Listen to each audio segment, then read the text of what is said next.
Bonjour, voici donc mon vidéo de fin de session portant sur l'évolution du sport avec l'âge. Cette vidéo va donc porter sur l'interview de 3 personnes d'âges différentes qui vont nous parler un peu de leur vie sportive actuellement.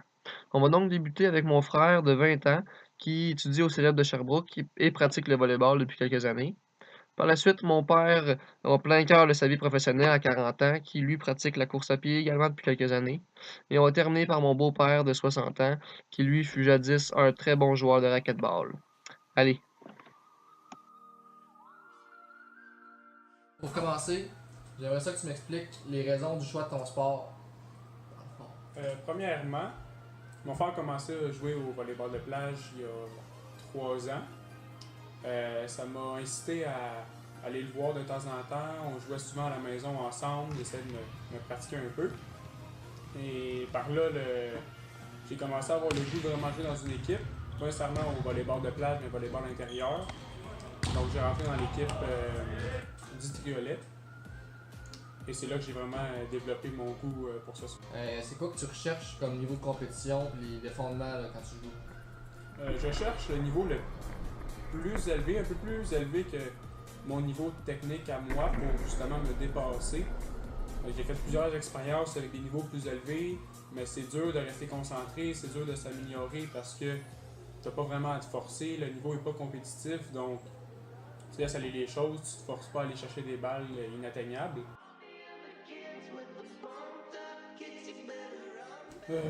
Ça donne une grande place. Moi, je me vois pas vivre sans le volleyball, soit un sport tout simplement. C'est quand même 2 à 3 pratiques semaine, plus souvent des tournois qui durent soit une journée complète ou toute la fin de semaine. Donc ça demande beaucoup de planification. En plus, des fois, on nous rajoute un peu de musculation au gym. Il faut quand même garder une bonne forme physique. Donc ça amène beaucoup de planification pour les devoirs, pour la job au travers de tout ça. C'est quand même compliqué, on revient souvent vers 9, 9h30 le soir. Puis là, faut quand même étudier, il faut trouver la détermination d'étudier pour réussir à l'école. C'est pas toujours facile. Il faut quand même se lever tôt pour aller à l'école. Tu finis l'école, tu es fatigué. Il faut quand même que tu manges rapidement parce que tu as tout de suite une pratique 30 minutes après. Donc c'est quand même demandant, mais moi c'est ce qui m'aide à continuer l'école.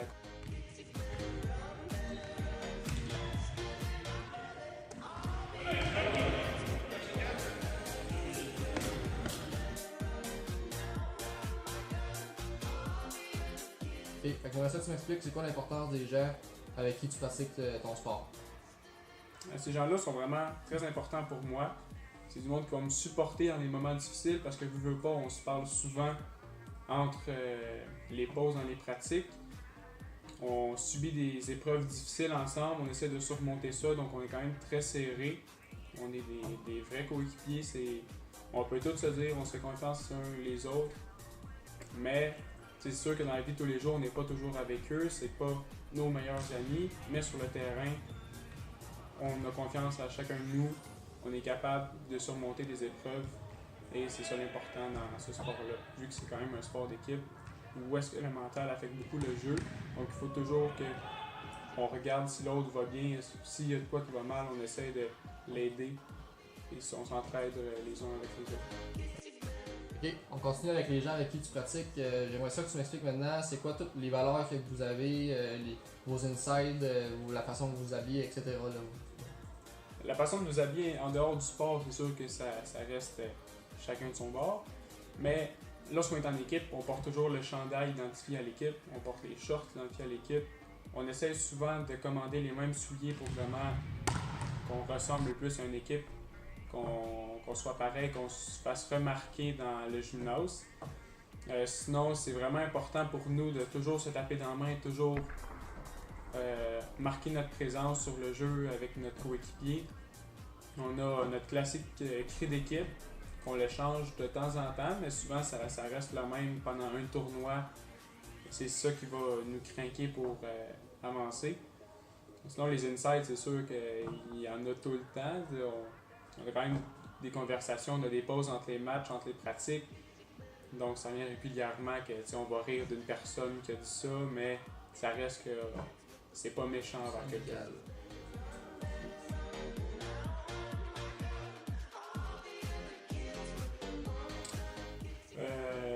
point de vue génétique, dans notre famille, on est quand même des grands, des costauds, les labés, c'est.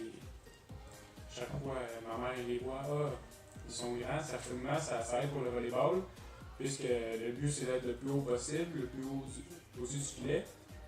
Donc ça m'a beaucoup aidé. Par exemple, mes parents n'étaient pas des très grands sportifs pour faire beaucoup de sports différents. C'est vraiment moi, au cours de ma vie, qui ai essayé plusieurs sports, je pense que ça m'a aidé.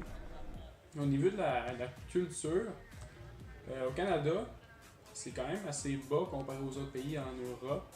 Le volleyball est un sport peu pratiqué, qui est quand même en développement.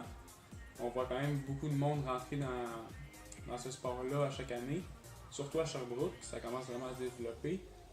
Puis ça amène une perspective assez différente du sport. On est quand même très proche, soit dans la ligue inter-ville, comme que je joue avec le civil, et avec les petites ligues de garage, comme je joue quelques fois, comme mon frère il joue. Ça amène une belle dynamique. Tout le monde se connaît, on va prendre des bières de temps en temps, on s'amuse ensemble, ça aide vraiment à aimer le sport. Transigeons maintenant avec mon père qui va nous expliquer ce qu'est le sport lorsqu'on a 40 ans. Ok, ben, j'ai 40 ans aujourd'hui. J'ai commencé ça à l'âge de 34 ans. Ça faisait déjà quelques années que je prenais du poids, puis à un moment donné, je me suis réveillé, puis j'ai un surpoids, puis j'ai décidé de faire attention à mon alimentation, de faire attention à être de moins en moins sédentaire, en fait que de bouger de plus en plus. Donc, je me suis mis à la course à pied parce que c'est ce qui est le plus facile à faire. Ça prend peu de temps dans une journée, c'est accessible à tout le monde, ça demande très peu d'équipement. Okay. Une paire de souliers, un t-shirt, une paire de shorts, en part. Donc, c'est pour ça que j'ai choisi ce sport.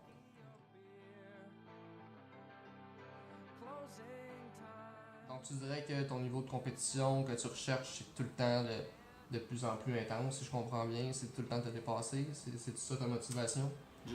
Je sais pas si je te dirais de plus en plus intense, mais ça devient de plus en plus un désir de repousser nos limites, d'aller un peu plus loin,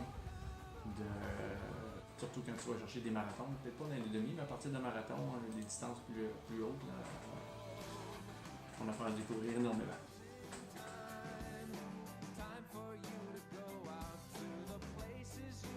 C'est pas un gros facteur de stress. J'ai jamais rêvé à ça, ça m'empêche pas de dormir. Je suis pas à un niveau de compétition des Olympiques. Ça reste, je le fais pour le plaisir. Le plaisir d'être avec les copains, le plaisir de rester en forme, le plaisir de pouvoir prendre ma bière, mon chocolat chip le soir sans me sentir mal parce que je sais que j'ai dépensé mon 1200 calories en courant dans la journée. Okay. Donc si je comprends, quand tu parles de stress, c'est vraiment plus le stress de la compétition qui s'en vient, c'est pas pour toi une importance un stress qui est causé par le travail, dans ton horaire, avec tout ce qui implique dans ta semaine. C'est ça que je comprends? Ouais, exactement.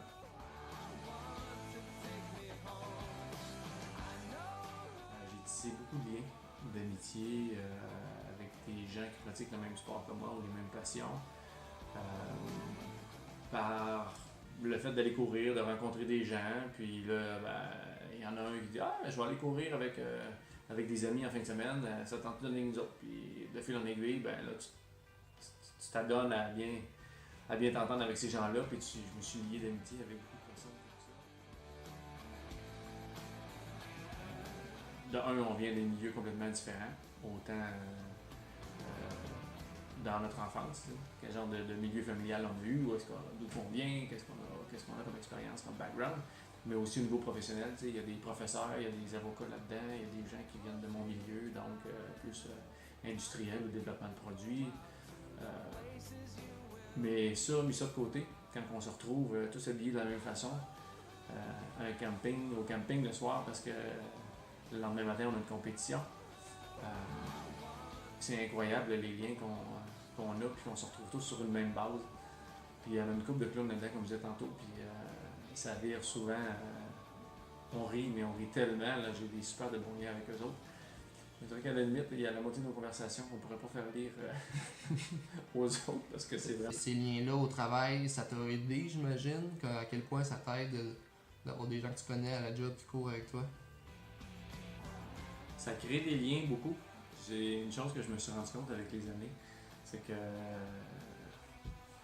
de pratiquer un sport et qu'il y ait plein d'autres personnes autour de toi qui pratiquent le même sport, crée des liens. Puis, étonnamment, c'est pas nécessairement des gens qui sont tous à ton niveau hiérarchique, là, mais il peut y avoir des patrons, des grands patrons qui vont pratiquer ce sport-là aussi. Puis, sachant que toi, tu pratiques ce sport-là, puis que tu es bon, puis que tu performes, souvent plus qu'eux autres, ben, ça fait un sujet de discussion en machine à café, ça fait un sujet de discussion dans le corridor, puis tu crées des liens avec ces gens-là aussi, tu sais. Je me mets à rayonner, puis un peu à connaître dans l'organisation, au travail, à cause de cette passion-là qui est la course à pied, à cause du sport que je pratique. Donc, ça m'apporte énormément, mais à d'autres niveaux que je n'aurais pas pensé. Je peux juste vous dire que quand on va courir dans le bois, surtout quand tu es accompagné de copains, et puis là, tu te mets à jaser de plein de choses, de dire des conneries, juste de profiter de la vue qui s'offre des fois à nous en montagne, des sons, les oiseaux qui chantent, les odeurs, tout, c'est extraordinaire. Donc, non, je pense que je ne vais jamais arrêter, à moins qu'un jour mon corps me lâche. Finissons maintenant avec mon beau-père qui va nous expliquer ce qu'est le sport à 60 ans.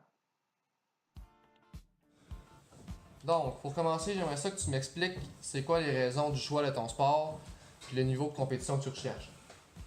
J'ai joué longtemps au racquetball, j'étais un très bon joueur, très fort calibre et j'ai arrêté depuis une vingtaine d'années, là je m'y remets. Quoique ce soit difficile et la souplesse est moins présente, le danger de blessure est plus présent maintenant qu'à l'époque. Mais il reste qu'au niveau thérapeutique, c'est un exercice, une activité qui est extrêmement plaisante, extrêmement intéressante à faire. Ok, puis ce que tu recherches en faisant ce sport-là, c'est quoi le fondement? Il y a l'aspect social qui est très important, mais il y a aussi l'aspect du cardio, l'aspect du travail musculaire, l'aspect de remettre la machine en marche le plus possible pour avoir un corps en forme le plus possible. Parfait.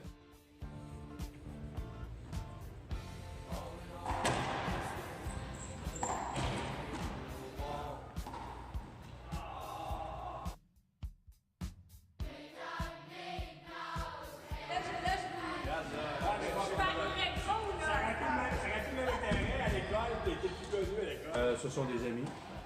Ce sont des gens au racquetball, des gens que je connais depuis de nombreuses années. Au hockey, quelques-uns que je connais depuis aussi longtemps, depuis 20, 25, 30 ans. Et aussi des gens que je connaissais peu ou pas. Mais ça me permet de faire des nouvelles rencontres. Ça me permet de réorganiser mon cycle de retraite, parce que je fais la retraite maintenant. Et ça me permet de pouvoir travailler physiquement en ayant un immense plaisir à le faire. Ok. Le rôle de ces personnes-là en dehors du sport, c'est quoi?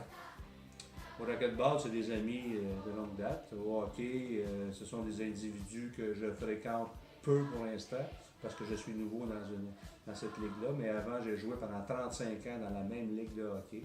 Et ces gens-là étaient importants. Je les voyais en dehors de la classe. Ok. De la classe. Un ancien prof, hein? En dehors de la glace. Et mon meilleur ami à Sherbrooke est un gars que j'ai connu au hockey, puis avec qui j'ai travaillé de nombreuses années là-dessus.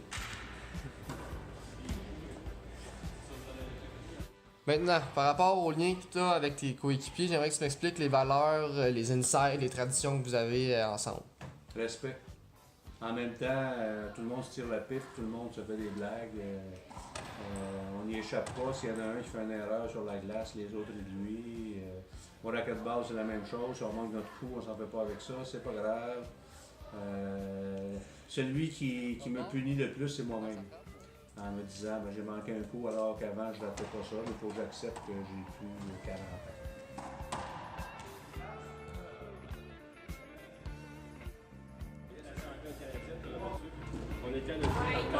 Ils m'ont fait jouer dans un terrain 4 pieds trop long. Et au niveau du sport en tant que tel, je cherche plus la vie sociale. Et comme j'ai souvent dit, jouer au racquetball, c'est mieux qu'un psychologue. Ça coûte moins cher et ça fait plus de bien. Ok, donc tu dirais que c'est vraiment une question d'un point de vue récréatif, il n'y a pas de stress, Il n'y a d'anxiété avec aucun ça. Là. stress là-dedans, il n'y a aucune compétition. C'est vraiment un plaisir de jouer avec les amis puis tout simplement avoir un bon moment ensemble. Qu'est-ce qui explique ton talent dans tes sports que tu pratiques d'un point de vue génétique et culturel? Bon, si on parle du hockey, je pense que c'est culturel. Là. Le racquetball, c'est autre chose. Là. Quand j'étais étudiant à l'université, je m'étais blessé en jouant au hockey, puis le médecin qui m'avait soigné, lui, il jouait à un sport qui s'appelle la balle au mur. Je suis passé naturellement au racquetball et j'ai beaucoup aimé ça. J'ai joué de la fin des années 70 jusqu'à peu près 2000 au racquetball. Et puis j'ai arrêté pour des raisons de disponibilité. Je n'avais plus le temps et je n'avais plus la possibilité d'aller à chaque midi parce que je n'étais plus prof à l'université, je suis devenu au secondaire et puis je n'avais plus la possibilité. Au niveau génétique, je te dirais, j'ai été favorisé à certains niveaux par la génétique personnelle de ma famille. De l'autre côté, je suis fragile. Je sais que je me blesse facilement. Il faut faire attention. Alors, c'est tout le temps la balance entre les deux. Il faut que tu t'organises pour essayer d'éviter l'un tout en faisant l'autre.